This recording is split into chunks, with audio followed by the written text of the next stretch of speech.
திருச்சிற்றம்பலம். ஓடக்கோல் இன்றி ஒரு ஓடத்தினை செலுத்த முடியுமா? அட, என்ன கேள்வி இது!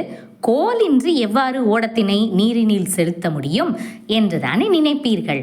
ஆனால் கோல் இல்லாமலும் செலுத்துபவர் இல்லாமலும் ஒரு ஓடத்தினை செலுத்த முடியும் என்று நிரூபித்து காட்டியுள்ளார் திருஞான சம்பந்தர்.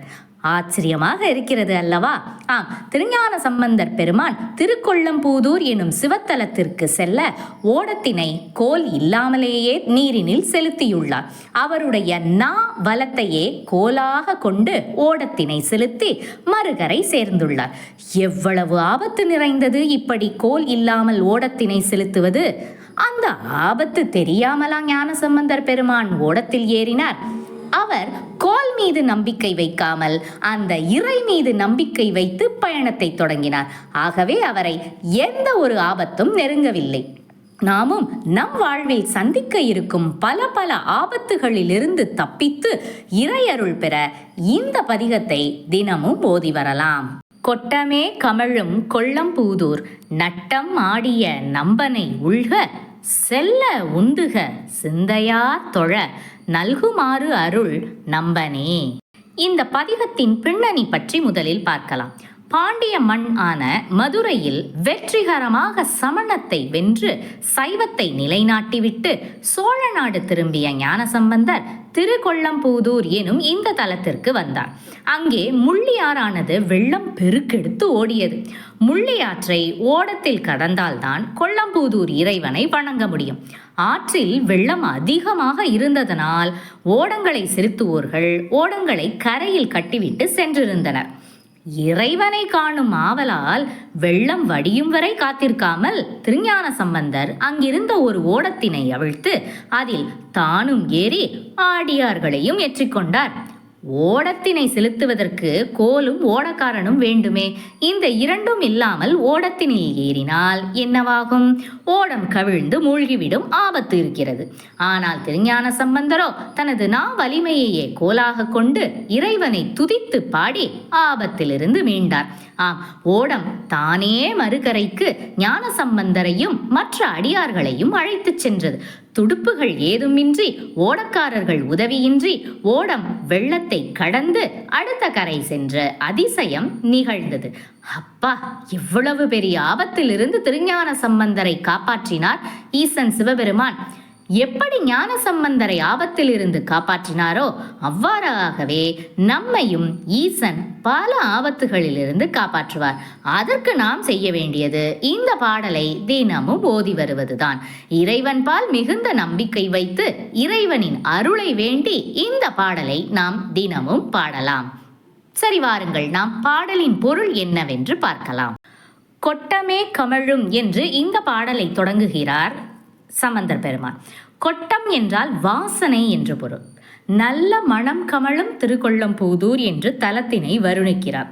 அந்த நல்ல வாசனை அங்கே சூழ்ந்திருக்கும் சோலைகளில் உள்ள பூக்களிலிருந்து வரும் நறுமணமாக எடுத்துக்கொள்ளலாம், அல்லது இறைவனுக்கு செய்யும் பலவித அபிஷேகங்களிலிருந்து வரும் வாசனை என்றும் பொருள் கொள்ளலாம், அல்லது இறைவனுக்கு தூப தீப ஆராதனை செய்வதன் மூலம் ஏற்படும் வாசனையாகவும் இருக்கலாம்.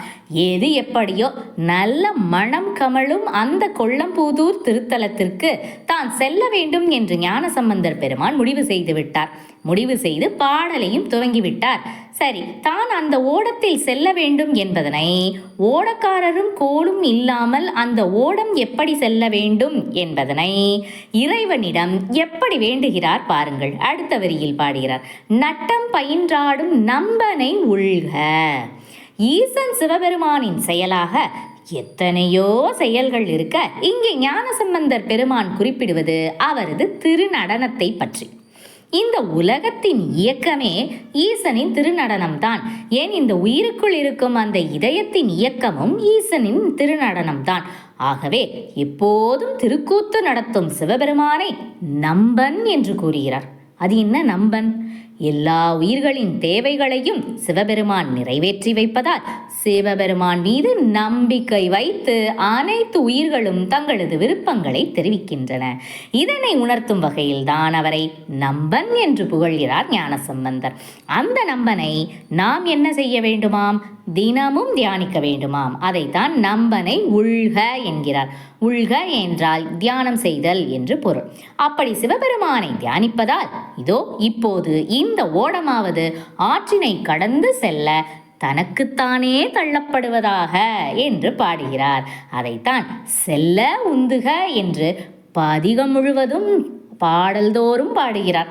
எம் நம்பிக்கைக்கும் விருப்பத்திற்கும் உரிய சிவபெருமானே, மனதால் உன்னை சிந்தித்து மகிழும் அடியவர்கள் புறத்தேயும் உன்னை திருக்கோயிலில் கண்டு வணங்க அருள் புரிவாயாக என்கிறார்.